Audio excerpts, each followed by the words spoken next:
Okay, continuing with chapter 21, part 10. This is where I ended off. It's on verse 4 with Rashi's commentary, where he says, we thought he was hated by God.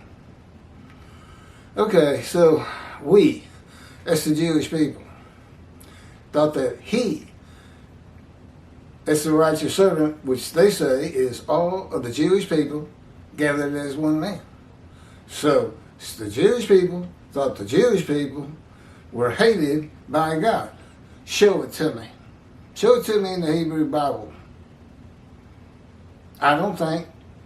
Now, there may have been plenty of Jews during the Holocaust who thought that. But it still wouldn't be all of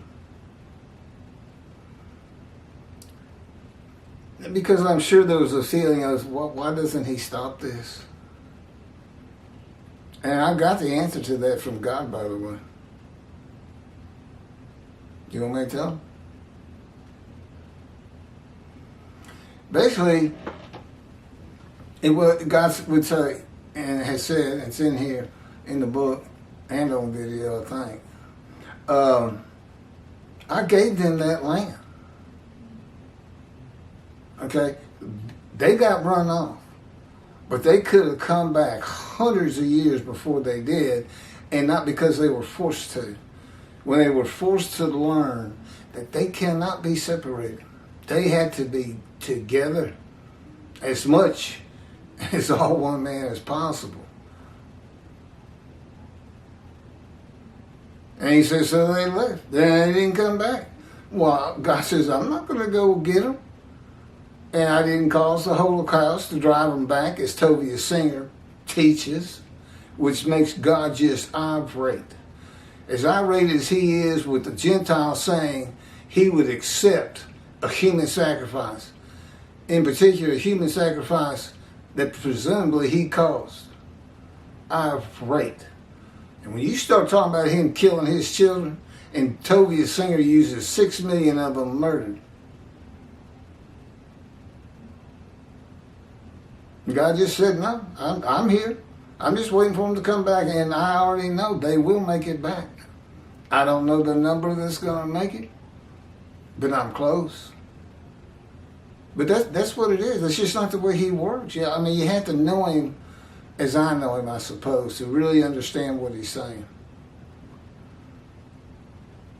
Well, yeah, he raised up armies, caused plagues and famines. I mean, he can be, he can be pretty tough. You got to be a servant if you really want to know pain. He can put a pain on any part of your body in any manner and do all kinds of maltreatment. Just horrible things. I asked him, I'll just sum it up without a bunch of stories. I'll sum it up.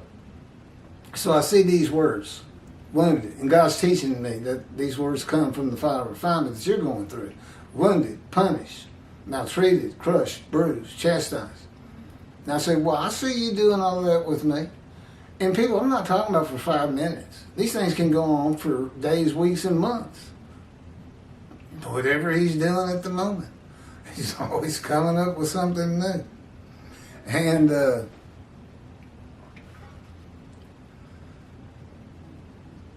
what? Oh, I finished telling that story? I don't know. He controls my mind. See, he's just caused me embarrassment on a video that I'm putting on for him as his representation. And he embarrasses me by blanking my mind. I absolutely do not know what I was saying. And that's not me. You know, I wasn't like that before he spoke to me. Okay, enough for Rashi and that we see us stuff. Here's my commentary on verse 4, using the JPS, 1985. Yet it was our sickness that he was bearing, the suffering that he endured. Our suffering that he endured. We accounted him plagued, smitten, and afflicted by God. It was our sickness that he was bearing. Commentary. Our suffering that he endured. Okay, commentary. The sickness is not being righteous. The witnesses suffered the sickness of not being righteous and not being in right standing with God. God's righteous servant suffers by the chastisement, punishment, bruising, crushing, and maltreatment laid on him by the words and power of God, who afflicts him with disease, to make him suitable for his purpose that might prosper. And that purpose we find in Malachi 3 is to return to his temple.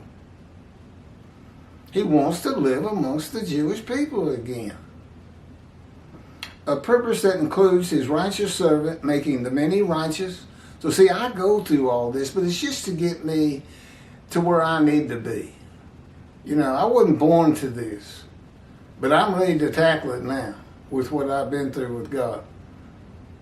And so, you know, it's not a vicarious suffering. What do they say?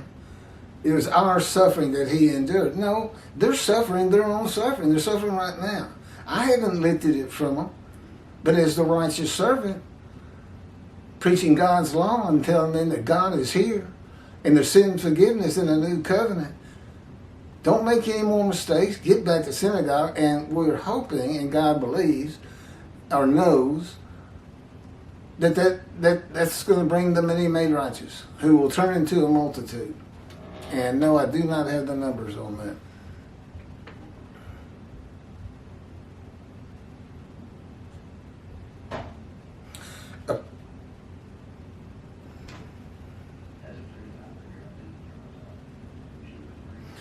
A purpose that includes his righteous servant making the many righteous by his knowledge with long life and the building of the third temple. Okay, I'm going to cut it off there. Wait a minute. Yeah, I got about a little more than a page to do, I guess. I'll pick it up there.